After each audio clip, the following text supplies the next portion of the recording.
Então, a gente pode caracterizar o governo Vargas, né, como um governo que traz algumas inspirações fascistas. Mas o que a gente tem que ver, gente? Que os anos 30 vai ser uns anos que no Brasil e no mundo vai ter muito forte a ideia da ideologia autoritária. Tá? Por quê? Porque houve a crise de 29. Então, tinha tido muita crise no Estado liberal. Então, entendia-se que o Estado tinha que ser forte. Não só. Isso não era uma característica só do regime nazista, do regime fascista, mas isso acontecia também em outros países. No próprio Estados Unidos, que era um país democrático, o Franklin Roosevelt vai conseguir se eleger para 3, 4 mandatos seguidos. Ele fica no poder quase 15 anos também. Então, nesse momento dos anos 30, estava muito forte essa ideia do autoritarismo. A ideologia autoritária estava muito forte. Então, o governo Vargas era um governo autoritário, de inspiração, que copiou algumas coisas do fascismo. A gente não pode enxergar ele como um governo fascista. Não havia uma perseguição tão grande na sociedade, nem um racismo, nem uma ideia de se expandir, de dominar outros países, como acontecia na Itália e na Alemanha, por exemplo. Tá, gente? Então, a gente pode caracterizar o governo Vargas como um governo autoritário, nacionalista, de exaltação do líder, e que usava também maciçamente a propaganda, né? Que leva a gente a um outro ponto importante para a gente falar já já.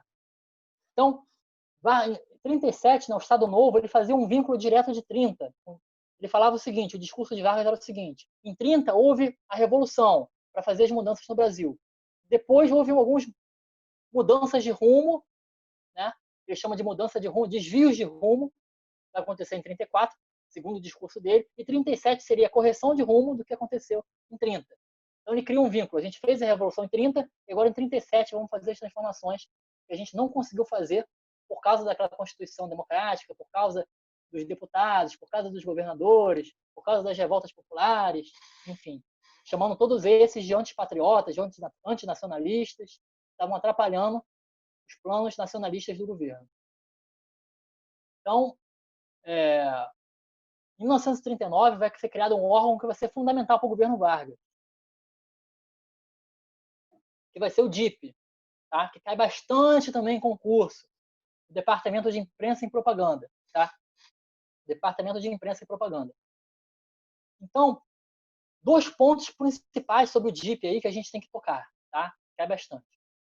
Muito se fala da censura, que é o primeiro ponto, é verdade. Então, primeiro ponto do DIP, censurar a imprensa. Não pode sair na imprensa nenhuma notícia contra o governo Vargas, crítica, questionando, falando de corrupção, nada disso. Isso é uma coisa que às vezes as pessoas se confundem, né? Tanto em relação à ditadura do Vargas como depois à ditadura seguinte. Por que as pessoas têm uma noção que estava tudo bem, que eram tempos melhores? Porque não saía na imprensa nenhuma notícia ruim, era proibido, simplesmente por causa disso. Então, sem querer criticar e elogiar, sem entrar nessa questão, mas a questão é a seguinte: quando existe censura, quando a imprensa não é livre, né, só sai, as pessoas só ficam sabendo das notícias boas. Inclusive, era proibido, durante parte das 2 ditaduras, noticiar, inclusive, acidentes de carro e acidente aéreo, durante determinado período. Né? Depois até foi permitido. Mas vocês têm ideia, que a ideia era passar uma imagem de Brasil feliz para a população. Então, o primeiro ponto do DIP, né, Departamento de Propaganda, é essa censura. Mas que anda caindo bastante concurso, tá? Propaganda. Tá? A propaganda que vai ser usada no governo Vargas é uma cópia do que vai acontecer na Alemanha. O Vargas, inclusive, mandou algumas pessoas diretamente para irem até a Alemanha, um em 35 e outro em 37, para aprender como Hitler fazia essa propaganda do regime dele. Então, essa exaltação de Vargas, pai dos pobres, Vargas, um herói, um clarividente que se antecipava aos problemas do povo, foram criadas ali publicações voltadas, né, para a população. Você tem publicações voltadas para uma elite intelectual, por exemplo, a revista Cultura Política foi criada para uma elite, até as crianças, que foram criadas publicações também para as crianças. Tinha um livro chamado Getúlio para Crianças, outro Brasil para Crianças, que mostrava Vargas abraçando as crianças, sendo gentil, pegando uma criança no colo. Então, desde pequeno, o brasileiro já aprendia que deveria amar o seu presidente, o seu protetor, né? No caso seria o Getúlio Vargas. Então, não à toa que muita gente ali que viveu nesse período do Estado Novo, né, criou essa imagem de Vargas não que Vargas não tenha feito coisas importantes para o Brasil, a gente vai falar janelas, mas é importante deixar claro que houve uma manipulação da informação pelo DIP, tá, gente? Então, chegando aqui. Ao mesmo tempo, Vargas vai fazer uma série de medidas, né, que vão ser fundamentais, muito importantes para a modernização da economia brasileira, tá? O crescimento do Brasil, que vão ser, entre elas, a criação da Companhia Siderúrgica Nacional, de Volta Redonda, a criação da Vale do Rio Doce, na época era Vale do Rio Doce, hoje Vale, que é aquela empresa que causou aquele acidente ecológico, né, em Mariana, enfim. No período Vargas também vai ser descoberto o petróleo, em 1939, na Bahia. Então o Brasil começa a crescer economicamente ali, e o Vargas tinha essa preocupação. O Vargas não queria ser um país meramente agroexportador, igual tinha sido na Primeira República. Na Primeira República, o Brasil viveu o quê? De exportação de café.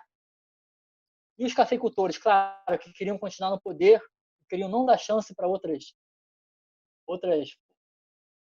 para o investimento em outras formas econômicas ali, eles falavam com orgulho que o Brasil tinha uma vocação primária exportadora.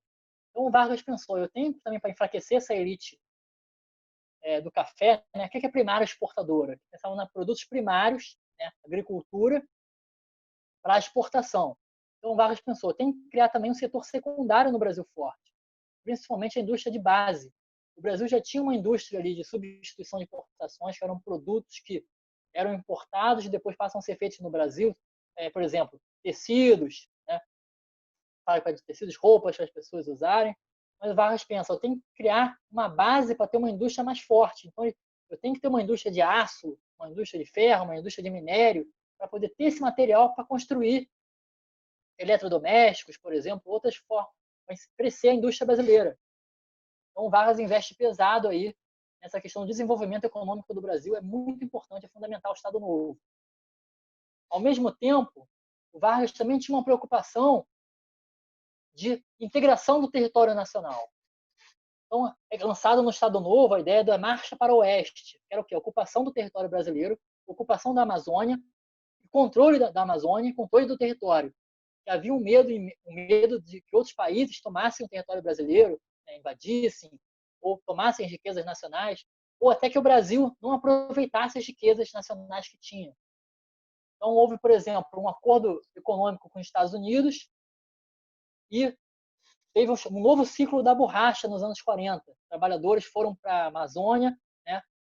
Foi criado o chamado Serviço Especial de Mobilização de Trabalhadores para a Amazônia, né? As siglas são SENTA, SEMTA. Então, o SENTA, ele mobilizava trabalhadores no Rio de Janeiro, algumas capitais do Nordeste, para levar para a Amazônia, para eles trabalharem, né? Tirarem o látex, e esse látex seria para a produção da borracha. Essa borracha vendida para os americanos. Então, houve inclusive no período da Guerra Mundial, da Segunda Guerra Mundial, o Brasil ganhou muito dinheiro com essa questão da exploração da borracha, né? Da produção de borracha, isso aí. E a guerra também demandava, né? O arsenal militar demandava que tivesse a borracha para usar nos equipamentos de guerra. Então, o crescimento econômico do Brasil foi muito forte, industrial muito forte. O Brasil já tinha uma indústria desde o início da República, mas essa indústria vai se desenvolver e crescer muito durante o governo Vargas, tá, gente? Outro ponto importante, caminhando para o final aí, do Estado Novo, é a criação do Ministério da Aeronáutica. Então, em 1941, o Brasil vai criar o Ministério da Aeronáutica, Vargas vai indicar Salgado Filho, que já havia sido ministro da Saúde, que dá nome ao hospital público que a gente tem no Rio de Janeiro até hoje. Então, Salgado Filho vai ser o primeiro ministro da Aeronáutica, em 1941. E o Brasil, depois, em 42, entra na guerra. É importante essa participação, não vai dar para a gente detalhar tudo aqui sobre a participação brasileira na guerra, mas vou falar bem em linhas gerais, afinal é um resumo que eu estou fazendo aqui, né? Depois nas perguntas eu posso detalhar melhor. O Vargas, inicialmente, como eu falei para vocês, era uma raposa política, não só internamente, né? Tentando manipular adversários, e também com os países estrangeiros. E mantinha ali uma equidistância pragmática, né? Que na política externa, ou seja, ele não declarava apoio total e restrito a nenhum país ali, nos Estados Unidos, Alemanha, Itália, né? Durante o governo Vargas, o Brasil aumentou seu comércio com a Alemanha e Itália, mas os Estados Unidos continuava sendo o principal parceiro comercial. E também aqui na América do Sul, né?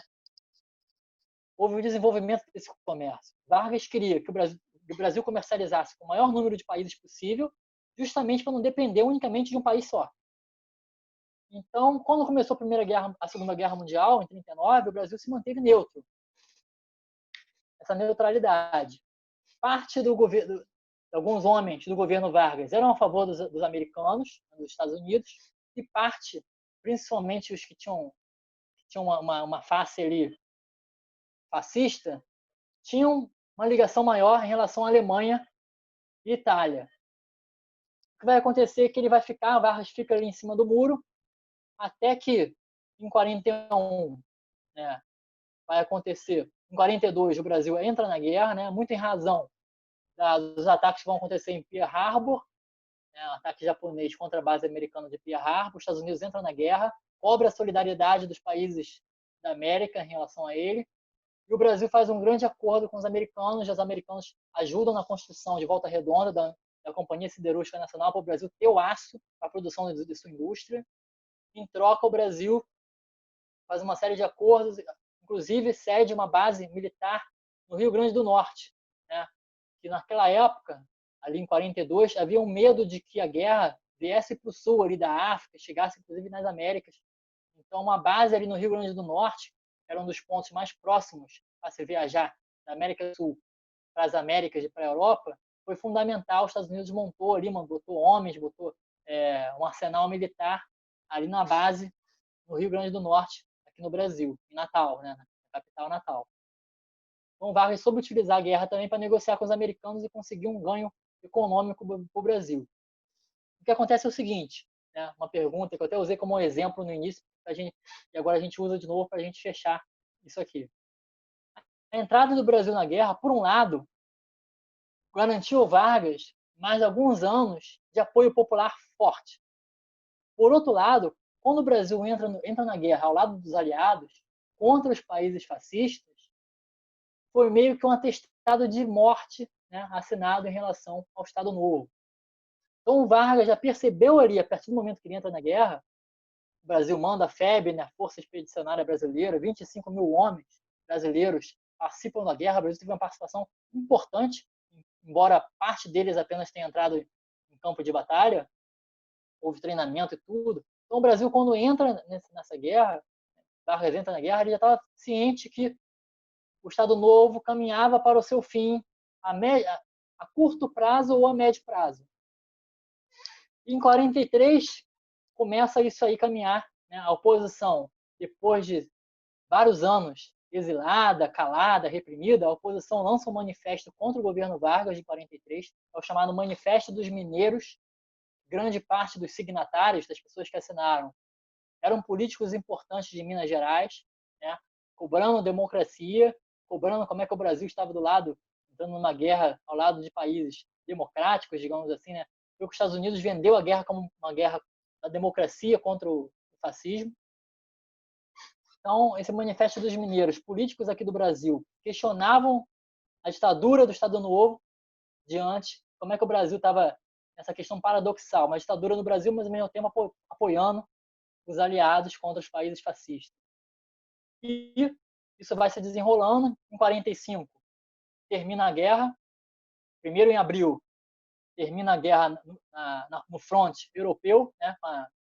Quando a União Soviética invade a capital da Alemanha. E os Estados Unidos também, no dia D, liberta a França ali dos alemães. Então, Hitler se suicida, a alta cúpula do comando alemão se suicida e termina a guerra no fronte europeu em abril de 45.